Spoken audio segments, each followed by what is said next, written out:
अज्ञानतिमिरान्धस्य ज्ञानाञ्जनशलाकया चक्षुरुन्मिलितं येन तस्मै श्री गुरुवे नमः।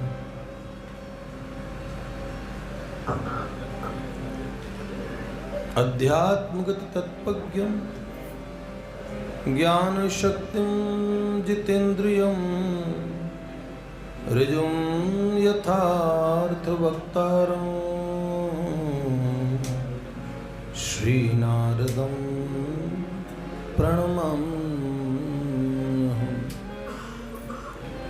श्रीराधा माधव रूपांगे माधवो राधारूपिणं नित्यविहारी निकुंजस्थं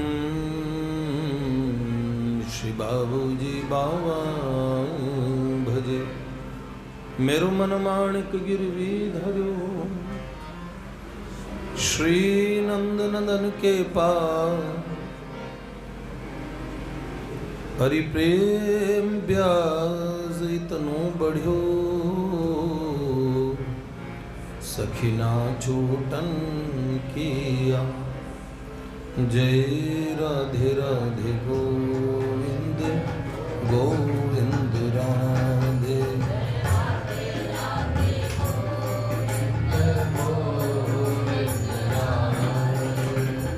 राधे राधे गोविंद गोविंद राधे राधे राधे गोविंद गोविंद राधे राधे राधे गोविंद गोविंद राधे।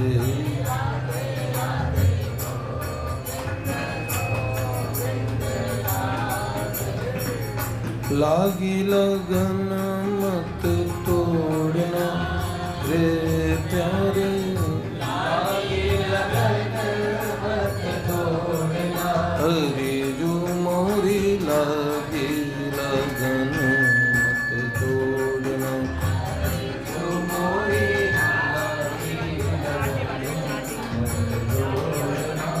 राधे राधे गोविंद गोविंद राधे राधे राधे गोविंद गोविंद राधे। श्री लाडली लाल की।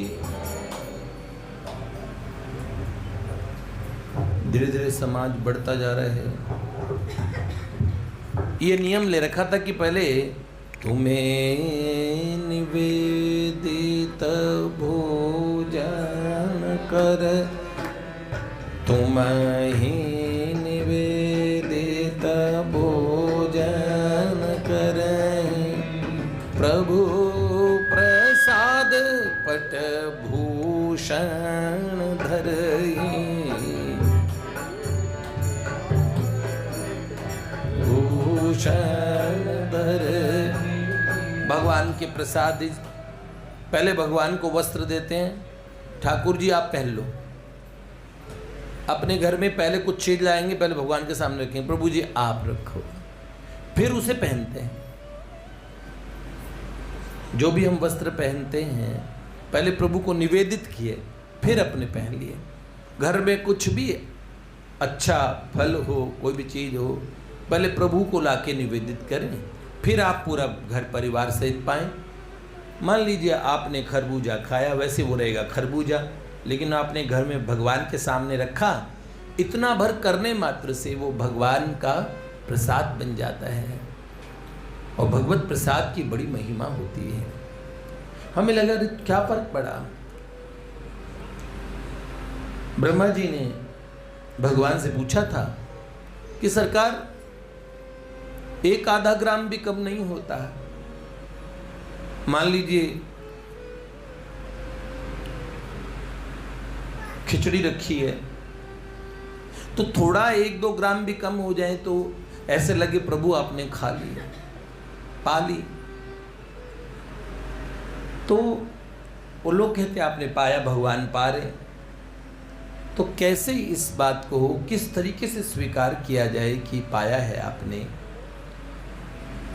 तो भगवान कहते हैं नैवेद्यम पुरतोन्यस्तम गृह्यते चक्षुषा मया रसम तु दास जिव्यायाम अश्नामि कमलोद्भव। जो सामने रखा भोजन है ना, मैं आंखों से ग्रहण कर लेता हूं, हाँ मैंने पा लिया। अंगानि यस्य सर्वे सकलेन्द्रिय वृत्तिमन्ति पश्यन्ति पान्ति कलयन्ति चिरज्जगन्ति आनंद चिन्मय सदुज्ज्वल विग्रहस्य गोविंदमादि पुरुषम तमहम भजामि। भगवान आंख से देख के चख सकते हैं और वैसे पाते भी हैं। लोग कहते कि भगवान खाते नहीं, नहीं शबरी की तरह तुम खिलाते नहीं, साग भक्त विदुर सा खिलाते चलो, राम सिया राम सिया राम। जब भाव बहुत पक्का होता है तो भगवान प्रत्यक्ष भी पाते हैं। मथुरा के एक चौबे जी सेवा करते थे भगवान की, बड़े अच्छे पंडित जी थे। तो सेठ ने उन्हें सैलरी पर रखा था। अब सेठ ने रखा, रास्ते में सेठ ने बोला, उस जमाने में 1 रुपया भी, एक सिक्का चला करता था, एक पैसा चलता था, अधेली चलती थी, कौड़ी चलती थी, फूटी कौड़ी भी चल जाती थी।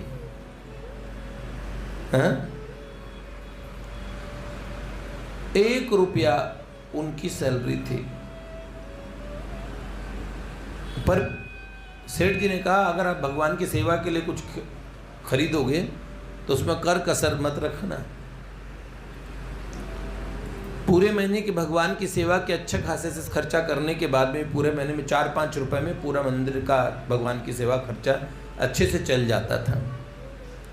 1 रुपए की सैलरी थी उनकी। और वो कहीं गए मथुरा जी में, तो बड़ा अच्छा उन्हें दिखा खरबूजा। खरबूजे में सुगंध बहुत अच्छी आ रही थी, मौसम का नया नया खरबूजा था। उन्होंने कहा इसको मैं सिद्ध करके, मतलब बंधार के, अपने वैष्णवों में काटना नहीं बोलते, काटना छीलना ये शब्द प्रयोग नहीं करते, उसको अमनिया किया, ठीक है। और फिर उसके अंदर चीनी मिला के उसको अच्छा सा भगवान के सामने पना बना के रखेंगे, खरबूजे का पना, तो भगवान पाएंगे। तो खरबूजे वाले ने बोला 1 पैसा कीमत लगाई। तभी एक सेठ ने कीमत लगा दी कि मैं इसके 2 पैसे दूंगा। तो पंडित जी को लगा कि मैंने तो मन में सोचा कि भगवान को मिले, पंडित जी ने उसके 5 पैसे बोल दिए। और सेठ और उनमें इतनी बात हो गई, 1 रुपया, पंडित जी की सैलरी भी 1 रुपया नहीं था, 1 रुपया बोला उन्होंने। सेठ ने सोचा एक साधारण पंडित, और अब ईगो पे रह गया, उसने बोला 5 रुपए। अब मंदिर का पूरा खर्च महीने का 5 रुपए। पंडित जी ने बोला 10 रुपए का खरबूजा। सेठ ने बोला 20, पंडित जी बोले 25, सेठ ने बोला 30, पंडित जी बोले 35। सेठ से बड़ा बड़ा के बोलते रहे। अंत में सेठ ने बोला 70, पंडित जी बोले 100। सेठ ने कहा भगो, 100 रुपए का खरबूजा कौन खाएगा भाई, 1 पैसे की चीज़ 100 रुपए में कौन लेके जाएगा। सेठ ने कहा ईगो का कोई फायदा नहीं, खर्चा हो जाएगा। तो पंडित जी का तो पूरी जायदाद बेच दो तो 100 रुपए का बंदोबस्त नहीं था उनके पास में। अब पंडित जी जब वो खरबूजा लेके आए सेठ जी से, जो मेरे पास होगा वो मैं चाहे जीवन भर मेरे को वैसे ही नौकरी करनी पड़े, भगवान की सेवा करूँगा, पर ये चीज़ भगवान के लिए मिल गई। इतने खुश हुए, इतने खुश हुए, इतने भाव से वो खरबूजा लेके आए। उस व्यक्ति को बोला तुम्हारे 100 रुपये में चुका दूँगा, इसका बंदोबस्त मुझे जाके मंदिर में करना पड़ेगा। आप जब वो गए मंदिर में सेठ से तो कोई बात ही नहीं हुई। खरबूजा रखा, घड़े के ठंडे पानी में उसे धोया ठीक से, और पंडित जी स्नान करने गए कि उत्थापन के समय भगवान को इसको अमनिया करके फल निवेदित करेंगे, ये भोग प्रभु पाएंगे, फिर हम सब प्रसाद पाएंगे। तो क्या होता है, भगवान पाएंगे। कच्चा भक्त क्या सोचता है, जल्दी से प्रभु पाए तो मैं पालूँ। तो रसगुल्ले हैं, क्या है भाई आज प्रसाद में, अच्छा समोसे, तो दृष्टि गीध वाली समोसों पे लगी हुई है, दृष्टि से जूठा कर दिया। जबकि तो प्रभु पाएंगे, इस बात का रस आया है प्रभु को अच्छा लगेगा। ये प्यार है, भगवान के प्रति प्रेम बोलते हैं इसे। और बाकी तो हमारी खुद की वो प्रसाद निष्ठा नहीं है, स्वाद निष्ठा है जो हम। तो पंडित जी के मन में तो यही था कि प्रभु प्रेम से पाएंगे, इतना अच्छा खरबूजा मिला है। उन्हें ये नहीं लगा कि मैं पूरा बर्बाद हो जाऊंगा इसका पैसा देते हुए। अब भगवान भी प्रेम के पक्के ग्राहक हैं। पंडित जी जब आए तो खरबूजा गायब है, बड़े दुखी हुए, खरबूजा किसने चुरा लिया, किसने चुरा लिया। और जैसे ही भगवान के पट खोले दुखी मन से, और उसी समय देखा तो भगवान के हाथ में खरबूजा था, और प्रभु खरबूजा पा रहे हैं, ऐसे पा रहे हैं उनके मुंह पे भी खरबूजा लगा हुआ है। इतना भी उनको भक्त के द्वारा एक बार चीज निवेदित की गई तो बताओ पंडित जी बर्बाद हुए होंगे क्या? नहीं। जो भगवान के लिए सारे हिसाब भूल जाता है, वैसे हिसाब में चलना चाहिए, लेकिन जो भगवान के लिए हिसाब भूल जाता है, भगवान भी उसे बेहिसाब कर देते हैं। उसके लिए भगवान कोई हिसाब नहीं रखते, उसके लिए बेहिसाब करते हैं, उसे बेहिसाब देते हैं। तो भगवान को निवेदित करके भोजन पाने का ऐसे मधुकरिया बाबा का नियम था। कई दिन तक भिक्षा नहीं मिली थी, एक दिन भिक्षा में अच्छी वस्तु मिल गई तो कई दिन के भूखे थे, तो भगवान के सामने भोग रखे, उससे पहले भूख ने इतना वो किया कि उन्होंने सीधा मुख में धर लिया। अब वो प्रसाद पहले वो भोग भगवान को निवेदित करते तब पाते थे। ब्रजवासियों के यहाँ से मिलता था, तो ब्रजवासी लोग मधुकरी रखते हैं तो ये अपना हिस्सा रख देते हैं, उसमें से निकाले अपने बच्चों को भी खिलाते रहते हैं, और वो मधुकरी के लिए भी रखते हैं, एक हिस्सा रखते हैं ना। तभी तो ऐसी महिमा है ब्रजवासियों की, कितने संत वहाँ से मधुकरी पाते हैं। अब क्या हुआ, मधुकरी उस दिन पाई और आके भगवान को दिए बिना सीधे पाली। याद आया बरसों का नियम, आज तक प्रभु को पवाए बिना पाया नहीं, और बड़ा मन में दुख हुआ, तो अपने मुंह पे थप्पड़ मारने लगे। मैंने झूठा कर दिया पहले ही सारा, तो थप्पड़ मारे, इतने थप्पड़ मारे कि मुंह लहूलुहान हो गया, चांटे बजा बजा के। वैकुंठ से भगवान प्रकट हो गए, हाथ पकड़ लिए, बाबा मरोगे क्या हैं? बोले प्रभु बहुत गलती हो गई। भगवान ने कहा कोई बात नहीं, अब पवा दो, अब पालेंगे तुम्हारा। तो उन्होंने बोला सरकार ये तो उच्चिष्ट हो गया। अच्छा, रोज बड़ा मनिया पवा रहे थे, रोज ब्रजवासियों का उच्चिष्ट पवाते थे, आज अपना जूठा भी पवा दो, पालेंगे तुम्हारे यहां से। वास्तविक बात यही है,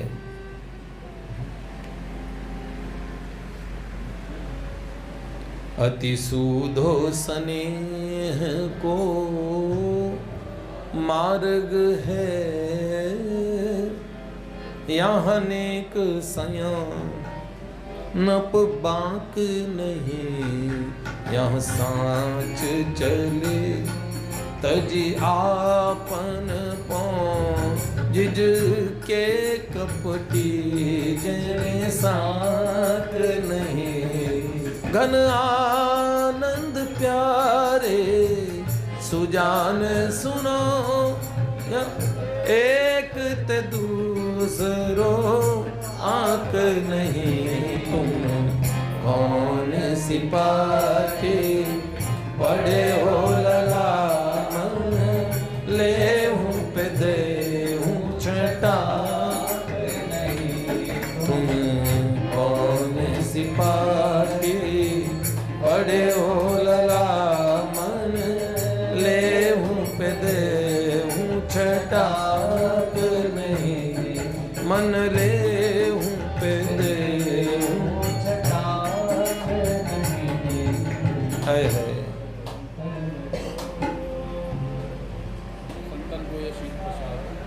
प्रहलाद जी गाते हैं इसको। संतन को यह सीत प्रसाद, लियो मुख डारना जात गिरायो। लाज लगे मन में मन, मोहन को नहीं भोग लगायो। सांप छछूंदर की काह करूं कछु सोच न पायो।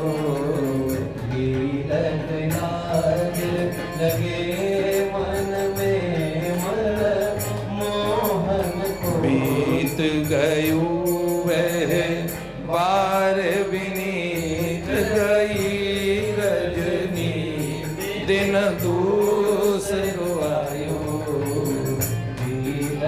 लाज लगे मन में मन, मोहन को नहीं भोग लगायो। मन मोहन को संतन को यह सीत प्रसाद, लियो मुख डार नहीं जात गमायो।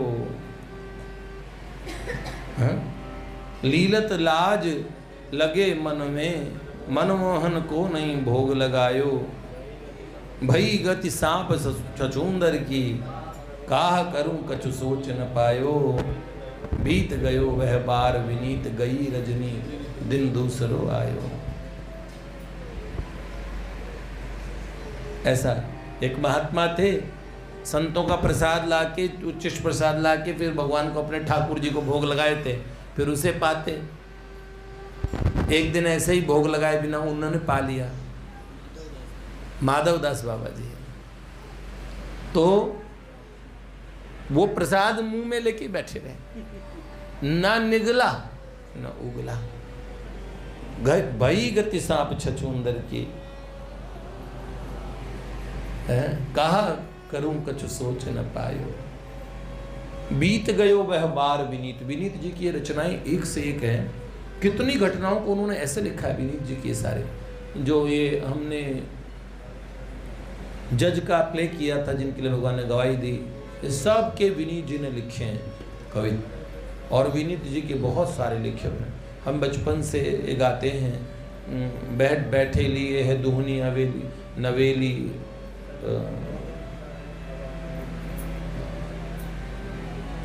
दुहनी अकेली दुहनी अकेली, गो दूध काढ़े अबला नवी, गो दूध धारा संग गा रही है, गोविंद दामोदर सोचो विचारो क्यों दुनिया में आए थे और तुम क्या कर रहे हो, बताओ जरा क्यों दुनिया में आए थे और क्यों क्या कर रहे हो, सोचो विचारो हरि को पुकारो, गोविंद दामोदर माधवे। गोपिन के साधन धाम हरे, गोविंद हरे गोपाल हरे, सब विनीत जी की रचनाएं हैं। बहुत हम बच्चे थे, छोटे छोटे से थे, तब से गाते आए हैं, एक से एक रसिक हुए हैं। तो ठाकुर जी बीत गयो वह बार विनीत गई रजनी दिन दूसरो आए। सरकार दूसरा दिन हो गया, ऐसे बैठे हुए संत ठाकुर जी हट पे अड़ गए, अपना उचिष्ट प्रसाद पवा दो। बात यही है, चाक्रिक भील इन सब के जीवन में एक बात नजर आती है, कोई भी एक नियम लिया उसे पक्के से पूरा निभाया। कच्चा कच्चा नियम कर रहे हैं, ठीक है, भोग लगा दिया तो लगा दिया, माला हो गई तो हो गई, मंदिर चले गए तो चले गए। जब जीवन में एक नियम बहुत पक्के से होता है फिर कमाल हो जाता है। कोई एक नियम, बहुत आवश्यकता है इस बात की। 12 वर्ष तक एक नियम कोई कर ले।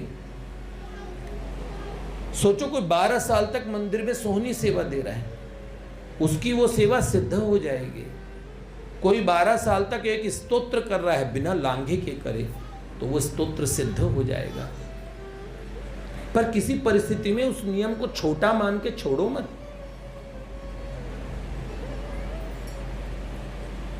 एक माता जी झाड़ू लगाती थी और एक संत से पूछा, राम जी महाराज जी मेरा उद्धार कैसे होगा? तो उन्होंने कहा जितना आते जाते सब लोगों को राम राम कर सको अच्छी बात है, और मैया एक काम करना, एक आदत डाल लो। बोले महाराज जी क्या करूं? तो बोले हर बात अपने जीवन की सब गतिविधियां प्रभु को अर्पण करो, भगवान को अर्पण करो। संत की बात इतनी प्यारी लगी, हर बात पे कहती राम जी को अर्पण, राम जी को अर्पण, राम जी को अर्पण। अब लेकिन इतनी भोली वाली थी, जब कूड़ा गिराने जाती ना सारी सफाई उफाई करके, तो फिर टोकरा गिराती और बोलती राम जी को अर्पण। तब कूड़ा पूरा एक दिन भगवान वैकुंठ में क्षीर सागर के में भगवान शेष की शैया पे शयन कर रहे थे, शांताकारम भुजंग शयनम। तभी अचानक भगवान पे आके कूड़ा गिर गया, भड़ भड़ भड़ भड़। बड़े बड़े देवता ऋषि मुनि भगवान की स्तुति करते, प्रभु ये कूड़ा कहाँ से गिरा? मतलब उसकी रेंज ऐसी हो गई श्रद्धा की, राम जी को अर्पण।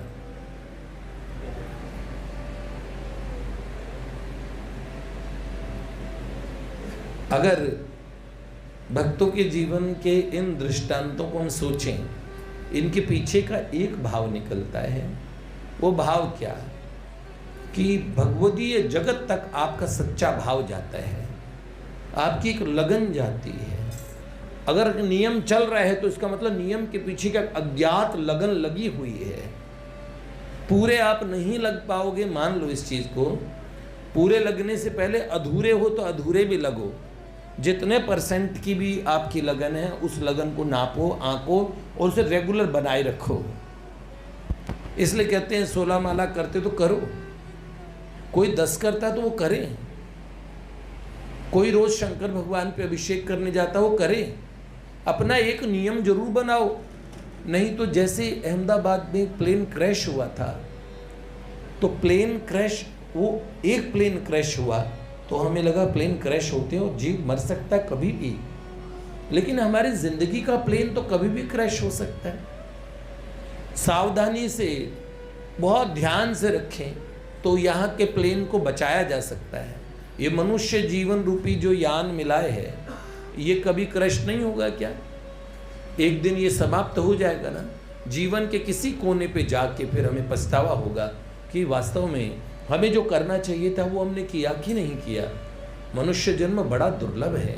इसीलिए बहुत अच्छे बाबूजी, एक आपका जन्मदिन है, एक बात बताता हूँ, पुराने लोग इस कहानी को सुनाया करते थे, बड़ा मैसेज है कि एक सेठ थे और उन सेठ जी के, और वो बहुत कंजूस थे, कुछ दान दक्षिणा रुपया पैसा कोई मांगने आ जाता था ना कि रोटी खिला दो, भूखे हैं, जरा पानी पिलवा दो, तो अपने घर का पानी भी नहीं पिलने देते थे। उनका ये मानना था कि ज़्यादा पानी पिएंगे तो जब होठ लगेंगे तो ग्लास घिस जाएगा, तो वो इसलिए पानी में उस समय पानी बिकते नहीं थे, बिस्लेरी वगैरह का सिस्टम नहीं था, पर बड़े कंजूस नहीं रहे कंजूस। और कंजूसों की बड़ी आफत होती है संसार में, जब उन्हें किसी को कुछ करना पड़ जाए तो कंजूस की हालत खराब हो जाती है। अब वो सेठ जी का क्या था, उनके जो बेटे की बहू थी, जो बेटे की पत्नी थी, वो बड़ी साध्वी आ गई, बड़ी अच्छी कन्या, कोई परिवार के संस्कार बड़े थे, तो कोई भी दीन दुखी दुखियारे, कोई भूखे प्यासे आए तो सेठ जी छुप छुप के किसी को रोटी खिला दी, किसी को ऐसा करके कुछ न कुछ दे देना दान दक्षिणा, बेचारे को खाली न जाए लोग यहाँ से। अब सेठ जी पूरी घर वालों पे नज़र रखते थे, अब कि लोग न, तो वो सेठ से छुप छुप के दान दिया करती थी। अब एक दिन क्या हुआ, एक संत आए और संत ने बोला, जय सिया राम, भिक्षाम देही, जैसे बोला भिक्षाम देही, तो वो पुत्र वधू निकल के आई, थोड़ा घूंघट कर रखा था। महाराज जी क्या पाएंगे, रोटी अभी बनी है तो आप बोलो तो गरम गरम फुलके ला दूँ, ऐसे बड़ा नहीं बिटिया, थोड़ा जल पिएंगे और उसके बाद कुछ प्रसाद पाएंगे। अच्छा बिटिया एक बात बताओ, तुम्हारी कितनी उम्र है? सेठ का जो मुनीम था बड़ा जासूस था और वो सुन रहा था सारी कहानी, तो क्या भाई ये तो दान दे रही है। अब कहाँ बात सुनने लगा, तो बिटिया तुम्हारी उम्र कितनी? उसने कहा बाबा मैं हूँ 16 साल की। तो उन्होंने कहा 16 साल की?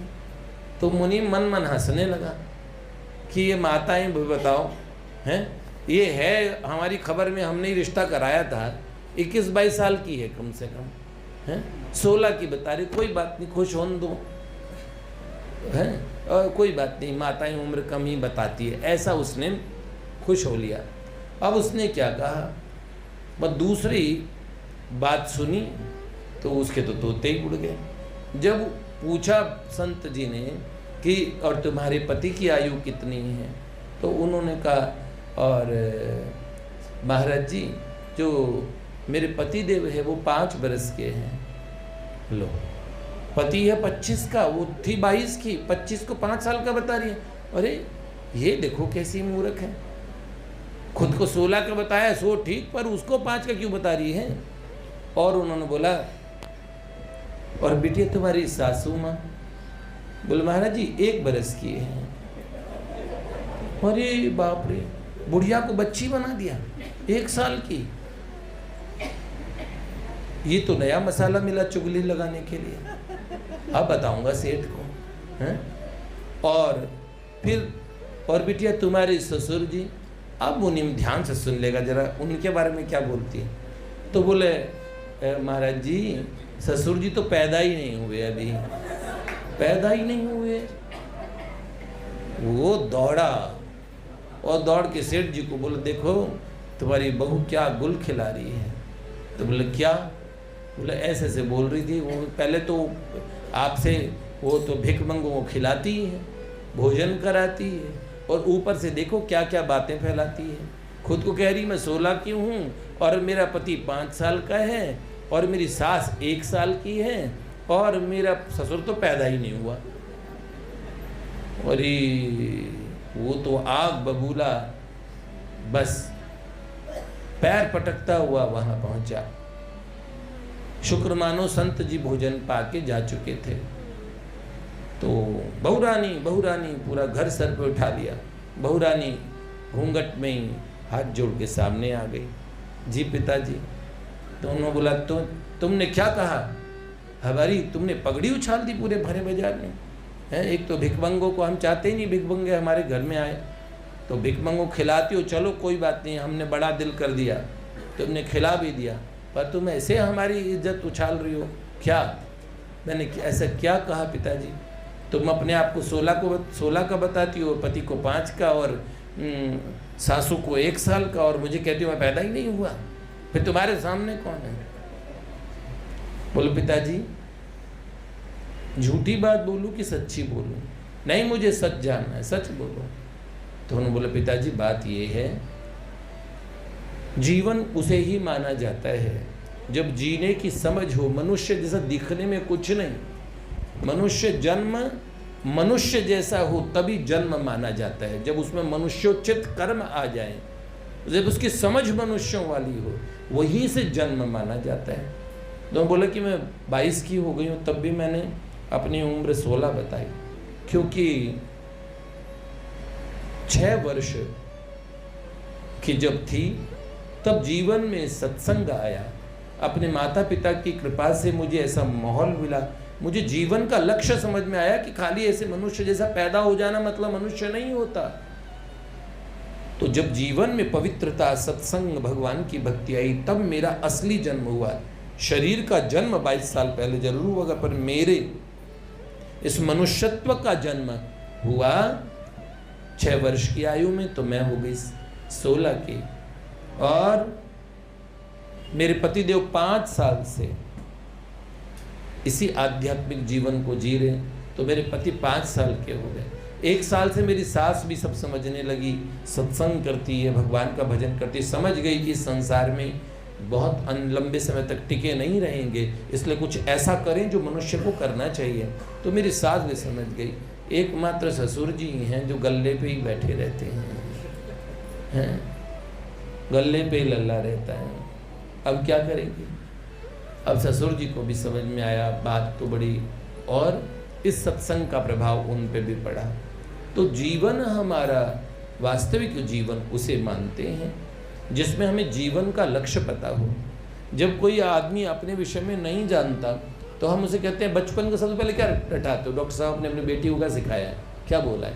तुम्हारा नाम रूप किशोरी, उसे याद कर, और तुम्हारे पापा डॉक्टर भरत हैं, ऐसे ही, और एड्रेस बताते हो ताकि बच्चा रास्ता भूल जाए, किसी को बता सके। बच्चे को बताते नहीं इसलिए तो परिचय कराते, पर मनुष्य को पता ही नहीं, वो दूसरों को जरूर कहता है तू जानता नहीं मैं कौन हूँ। भाई साहब मैं तो खुद को ही नहीं जानता, मैं तुम्हें कैसे जानूँ? हैं, सही बात है ना? आदमी खुद को जाने कि हम हैं कौन। हम कहते हैं हम तो कांता प्रसाद हैं, हम बिमला प्रसाद हैं, हम भरत जी, ये तो हमारा नाम है। वास्तविक व्यक्तित्व जीव खोजे कि हम कहाँ से आए, हमारा लक्ष्य क्या है, ये संसार क्यों, ये जीना मरना क्या। जब इन बातों को सोचता है तब वो जीवन का लक्ष्य समझ पाता है। श्री लाडली लाल की, भक्तवत्सल भगवान की। स्वयं कोई सूचना तो नहीं।